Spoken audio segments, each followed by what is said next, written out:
ഈശോ മിശിഹായ്ക്ക് സ്തുതിയായിരിക്കട്ടെ. വിശുദ്ധ മത്തായി അറിയിച്ച സുവിശേഷം 19 അധ്യായം 23 വാക്യം.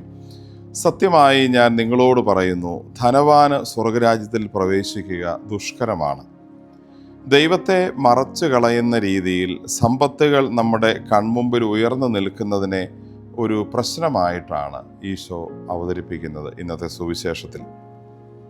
സമ്പത്ത് ഉണ്ടായിരിക്കുന്നതും നല്ല വഴികളിലൂടെ അത് സമ്പാദിക്കുന്നതും തെറ്റല്ല, അത് മോശമായ ഒരു കാര്യമല്ല. മറിച്ച് ദൈവത്തിൻ്റെ സ്ഥാനത്ത് സമ്പത്ത് കയറി നിൽക്കുന്ന സാഹചര്യം നമ്മൾ ഒരുക്കി കൊടുക്കരുത് എന്നാണ് ഈശോ പ്രത്യേകമായി ഇവിടെ ഓർമ്മിപ്പിക്കുന്നത്.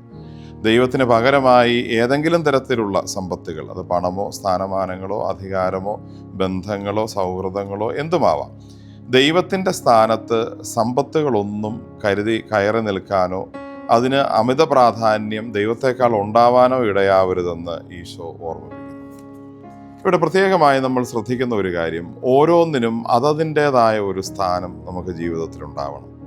ഒന്നാം സ്ഥാനം ദൈവത്തിന്, ബാക്കി ഓരോ കാര്യങ്ങളുടെയും പ്രാധാന്യം അനുസരിച്ച് താഴേക്ക് 2, 3, 4 അങ്ങനെ സ്ഥാനങ്ങളിൽ ജീവിതത്തിൽ ഓരോന്നിനും അർഹമായ സ്ഥാനം മാത്രം കൊടുക്കുകയും ഏറ്റവും പ്രധാന സ്ഥാനത്ത് എപ്പോഴും ഹൃദയത്തിൽ ദൈവത്തെ മാത്രം കൊണ്ടു നടക്കുകയും ചെയ്യുന്നവനാണ് ദൈവത്തിൻ്റെ കാഴ്ചപ്പാടിൽ യഥാർത്ഥ ധനികനെന്ന് ഈശോ ഓർമ്മിപ്പിക്കുന്നു.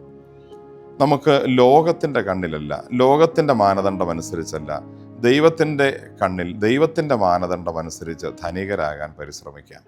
ആമേൻ.